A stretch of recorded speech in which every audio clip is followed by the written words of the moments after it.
Well, we have one more award to present, and that's the James C. Morgan Global Humanitarian Award.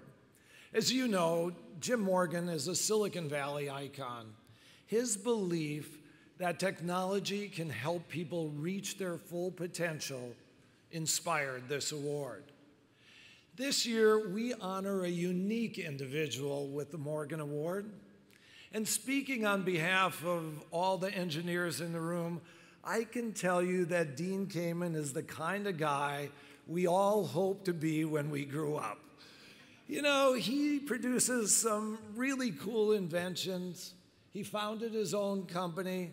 He pilots a jet and commutes to work by helicopter from a hangar in his home, and that's a home that he designed.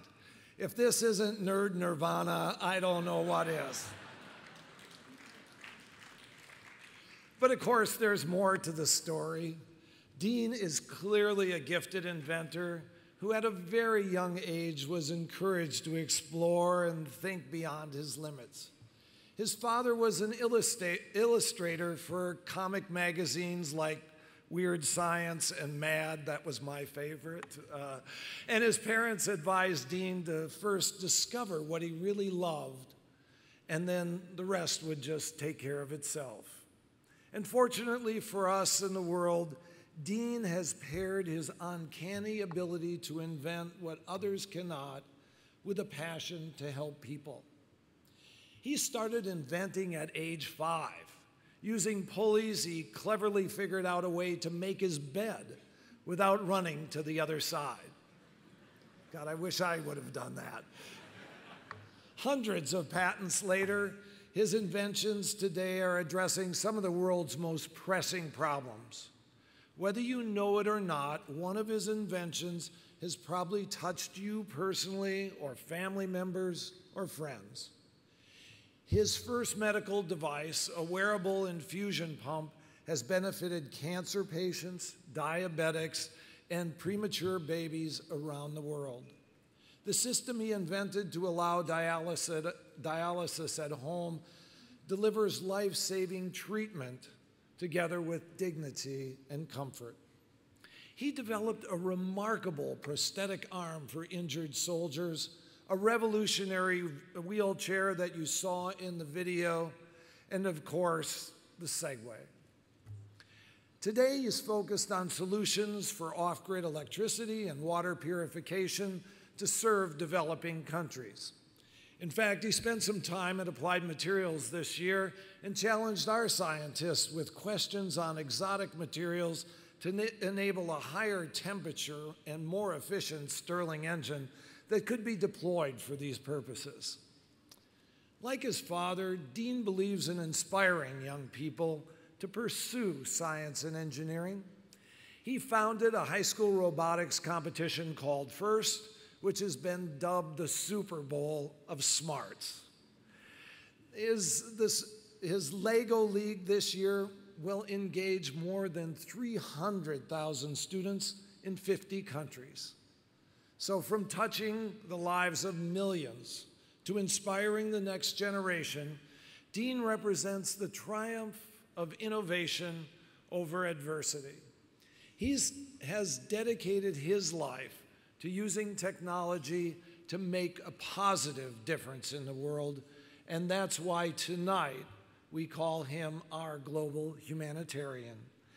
So it's with my great pleasure and honor to present the 2013 James C. Morgan Global Humanitarian Award to Dean Kamen.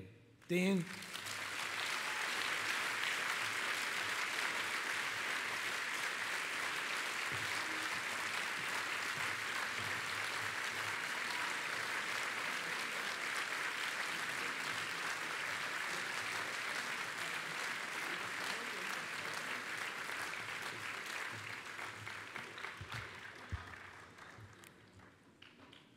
What do you say after that?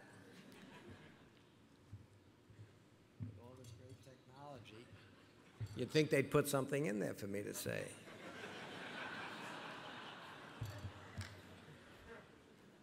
I've had 3 beers and 2 glasses of wine.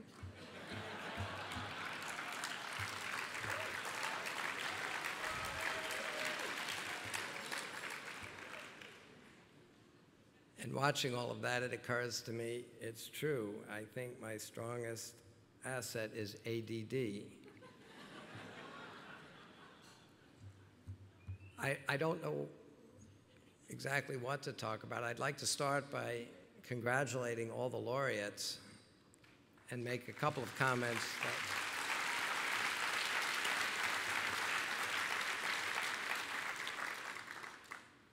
First of all, I'm jealous because a lot of them are remarkably young and have a whole lot of time left to do a lot of things. The other reason I think I'm jealous is they didn't have to stand here and do this. I also have to thank a whole bunch of people that I know are here. For instance, I have a bunch of my DEKA people that have been making that little slingshot machine run. I hope you saw it in the other room. It's making about 1,000 liters of water today. I hope you've tried it.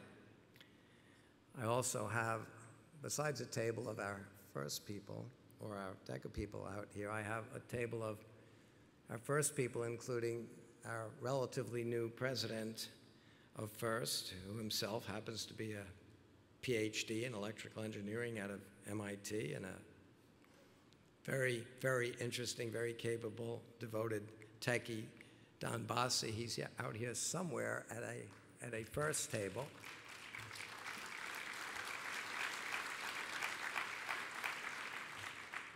And I know that there's a Coca-Cola table out here. I don't know how to say anything about them without it appearing to be somehow commercial. If you haven't heard of them, they're a small startup out of Atlanta. They could need your help. I think they only do about 1.8 billion transactions per day. And they do them in 206 countries. That would be every country on the planet.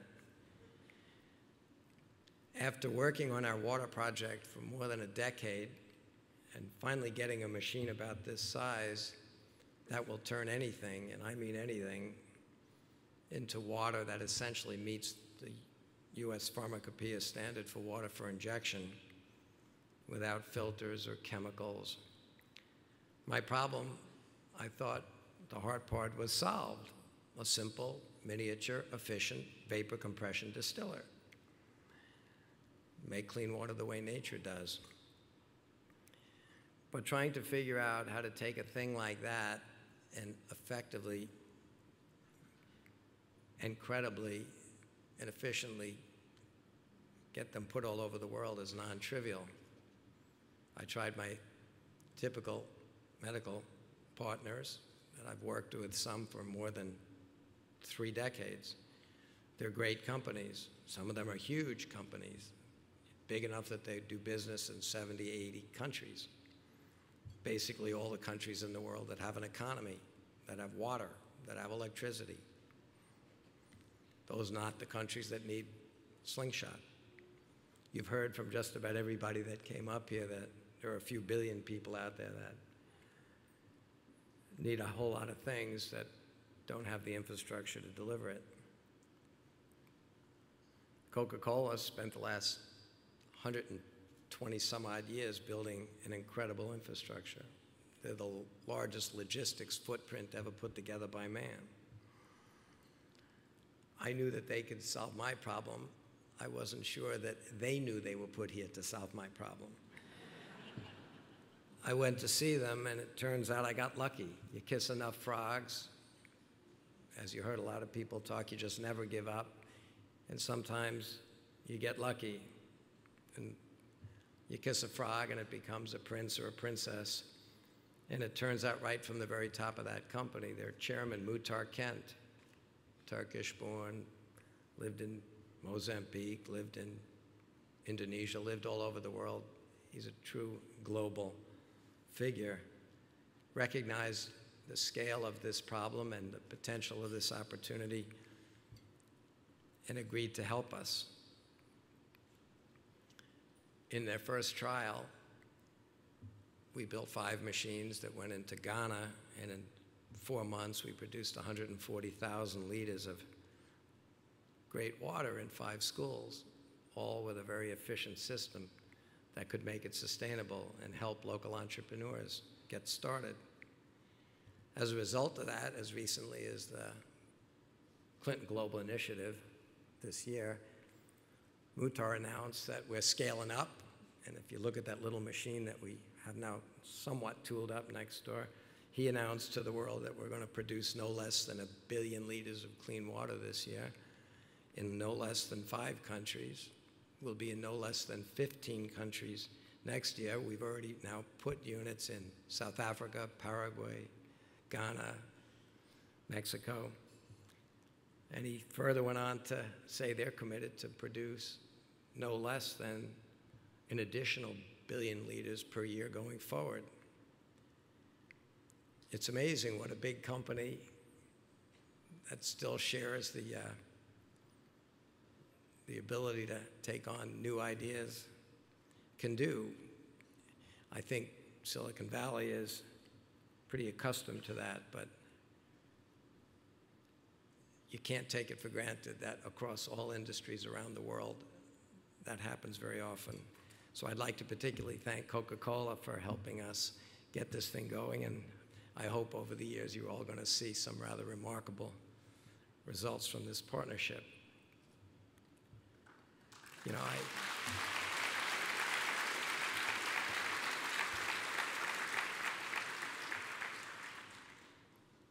I saw in the video some of the people I've gotten to know from Silicon Valley. I sort of was introduced to this place by John Doerr. And as he said, we've gotten into lots of trouble together. He also forgot to mention that through him, I met his parents. I met his sister, Susie, who's here, who's been a remarkable supporter of FIRST and is one of the reasons that FIRST, for the last few years, has held our championship in a 70,000-seat arena, the Edward Jones Arena, under the arch in St. Louis, with a lot of support from the Doerr family. And I know that Paul and others out here have been enormously supportive in helping FIRST become a real force in California and other places around this country and around the world. This year, FIRST signed up more than 29,000 schools in more than 80 countries. We have 121,000 volunteer scientists and engineers as mentors. We have 152 universities that last year at the championship handed out something like $16 million in scholarships. Don told me today it's already up to $18 million for this coming year. And my guess is we'll continue that kind of growth and maybe realize the dream that seemed obvious to me 22 years ago when we started with 23 teams, which is one day kids in every school in this country and around the world will have access to a program that might give them a perspective on technology that's real, that it's exciting, that it'll build careers, and it's about the only credible way that they can leverage the muscle hanging between their ears to solve some of the world's problems. I can't really talk about all my other day job stuff, and I don't know whether that's really relevant here. But as I was looking at that, trying to figure out what am I going to say to a room full of so much low-hanging fruit that ought to be able to help my programs, it occurred to me that I do have ADD. I took a bunch of kids to the White House. There have been 4 presidents since we started FIRST. Coincidentally, conveniently, 2 Republicans, 2 Democrats. I started thinking about what one of them said to the kids, looking at that montage, and I'm not going to tell you which one it was. I think there may be a unstable equilibrium in this room about which ones you like and don't like, but I will tell you that they all said interesting things to the kids who are in awe, either in the Rose Garden or in the Oval Office. But one of those presidents looked at all the kids and said to them, they were showing off all their hard work, and he said, you know, and I'll probably screw up the quote, it was a long one. He didn't, by the way. I'll give you a hint on which president it might have been. But anyway, the president looked at the kids, and he said, you know, when I was a young person, I saw an inscription on the cornerstone of a very old church in Europe. And the cornerstone of this church said, a task without a vision is drudgery. A vision without a task is but a dream. A vision and a task is a hope of the world. And he told these kids that based on what they were doing, they were the hope of the world. And I left there and sometimes think about the fact that I'm accused of being scattered. Water, electricity, prosthetic arms, dialysis machines, stents, diabetes pumps, Stirling engines first. But I've decided I'm just going to stay one of those kids. And I believe that I spend most of my life thinking about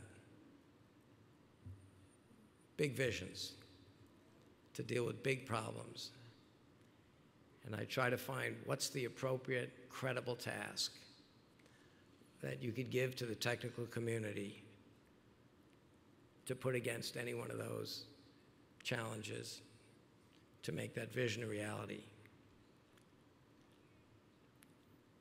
And call me naive, I believe more than I ever have that it is the technical community that's going to put the right tasks to the right visions to solve the problems this world has.